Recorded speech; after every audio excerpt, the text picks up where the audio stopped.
Le concours d'agent administratif de la Direction Générale des Finances Publiques. Salut tout le monde, c'est Naïm pour mamethodo.fr. Alors avant de commencer, abonne-toi, les liens sont en description, ça fait toujours plaisir.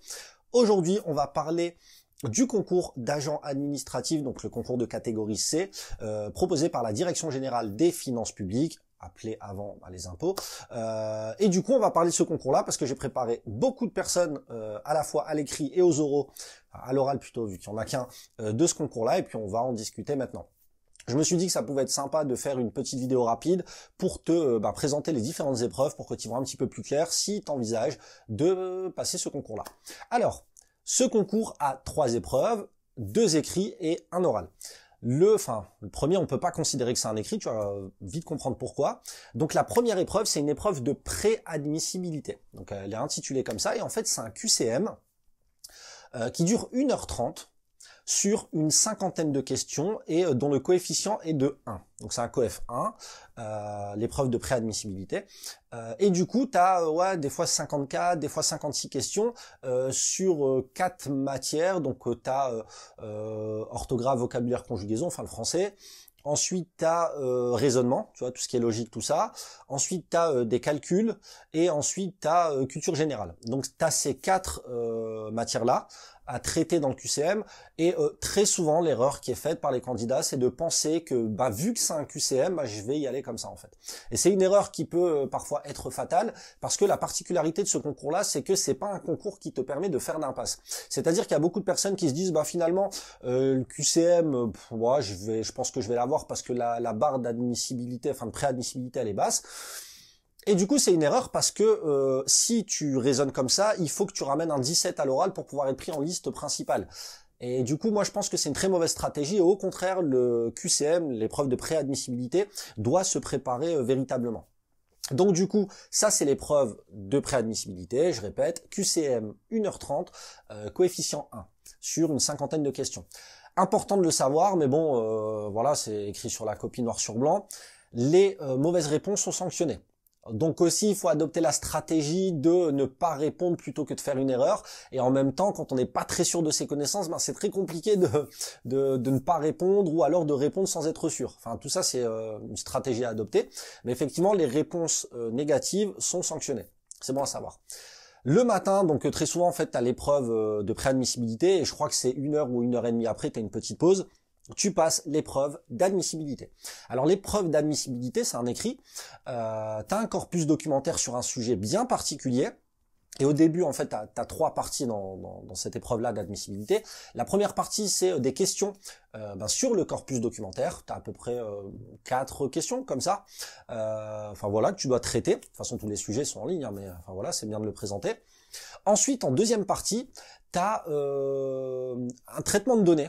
C'est-à-dire qu'on va te donner des données particulières et tu devras les présenter sous forme de tableau ou sous forme d'un histogramme et après analyser cet histogramme-là et en sortir des données. Donc c'est-à-dire que, je te fais simple, première partie, je fais mon histogramme et deuxième partie, en fonction de cet histogramme-là, j'essaye de répondre aux questions qui me sont données en fait. Donc ça, c'est la deuxième partie. Ça suppose que tu saches faire un histogramme, que tu saches lire un tableau avec des données, extraire des données pertinentes, tout ça. Donc voilà pour la deuxième partie. Et la troisième partie, c'est une synthèse. Alors, c'est pas une note de synthèse comme nous, on l'entend communément, dans les concours d'enseignants ou dans les concours de l'ENA ou ce genre de choses. Ou le concours d'inspecteur d'ailleurs de la DGFiP. C'est une rédaction, voilà, on va l'appeler comme ça, sur 2 pages. Sur un sujet donné. Alors le sujet, c'est le sujet du corpus, ça peut être, l'auto-entrepreneuriat, ça peut être l'économie sociale et solidaire, ça peut être le chômage par exemple. Et en gros, on va vous demander, grâce à vos connaissances personnelles et grâce au corpus qui est fourni, de faire une rédaction de 2 pages sur une question. Par exemple, l'auto-entrepreneuriat, ça peut être quels sont les avantages et les inconvénients et en quoi il permet de lutter contre le chômage, par exemple. Ce genre de choses, c'est un sujet qui est d'ailleurs tombé. Et donc la troisième partie de cette épreuve d'admissibilité, c'est cette rédaction-là. Cette épreuve d'admissibilité, elle est de coefficient 2 et elle dure 3 heures. Ça suppose quoi? Ça suppose que tu prévois de quoi t'alimenter pendant l'épreuve et pendant la pause, que tu prennes des petits snacks, tout ça, de quoi manger et de quoi avoir un apport en sucre, parce que être concentré sur sujet pendant 3 heures et sur un écrit, c'est pas évident. Qui plus est, quand tu as eu un QCM qui t'a vraiment demandé de l'énergie au préalable. Si tu es admissible, tu vas à l'oral. Et attention, tu peux aller à l'oral en passant tout juste la barre de préadmissibilité et d'admissibilité. Donc on en a parlé tout à l'heure, je ferai certainement une vidéo là-dessus si vous le souhaitez. Mettez-moi en commentaire si ça vous dit, mais en tout cas, tu peux aller à l'oral en ayant des notes vraiment de juste, enfin tu peux aller à l'oral de justesse. Et du coup, l'oral ça se passe comment? C'est un oral de 20 minutes. Tu as une présentation à faire de 2 minutes. Donc tu te présentes, il y a des choses à savoir, hein, clairement, tu te présentes pas salut, non, enfin, voilà, tu peux dire salut si tu veux, ça te regarde, mais bon, passons. Donc tu as la présentation de 2 minutes, et ensuite l'oral dans sa totalité il dure 20 minutes. Et disons que les questions qui vont être posées, ça va être dans un premier temps des questions sur ton parcours, c'est-à-dire que voilà, le jury va rebondir sur ce que tu as dit lors de ta présentation de 2 minutes. J'insiste sur un point, le jury déteste qu'on dépasse les 2 minutes. C'est-à-dire que, voilà, faut que, en fait, une présentation qui est bien faite et qui dure 2 minutes, c'est un gage et c'est une preuve que le candidat s'est bien préparé. Donc, faites attention à bien gérer votre temps et à bien vous chronométrer quand vous faites des oraux blancs ou ce genre de choses. Bref, passons.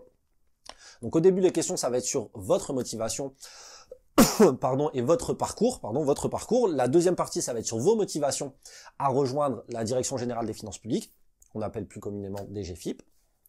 Le troisième type de questions qu'on peut vous poser, ça va être sur l'environnement de la DGFiP. Quels sont les services de la DGFiP, quelles sont les missions de la DGFiP, ou ce genre de choses.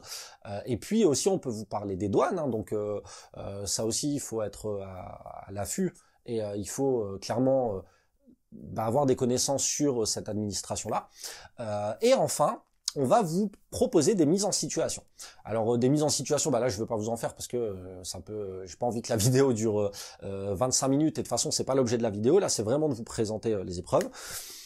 Et du coup, voilà, ça dure 20 minutes et à l'issue de ces 20 minutes, vous avez terminé l'oral et cet oral-là, il est de coefficient 2, il est coefficienté 2. Donc on récapitule, première épreuve, préadmissibilité, un QCM de 1h30, coefficient 1. Deuxième épreuve, la même journée, épreuve d'admissibilité, un écrit de coefficient 2 qui dure 3 heures. Et enfin, l'oral, une épreuve de 20 minutes avec une présentation de maximum 2 minutes au préalable, qui est comprise dans les 20 minutes, de coefficient 2. J'espère que c'est clair maintenant ce qui vous attend pour ces épreuves-là.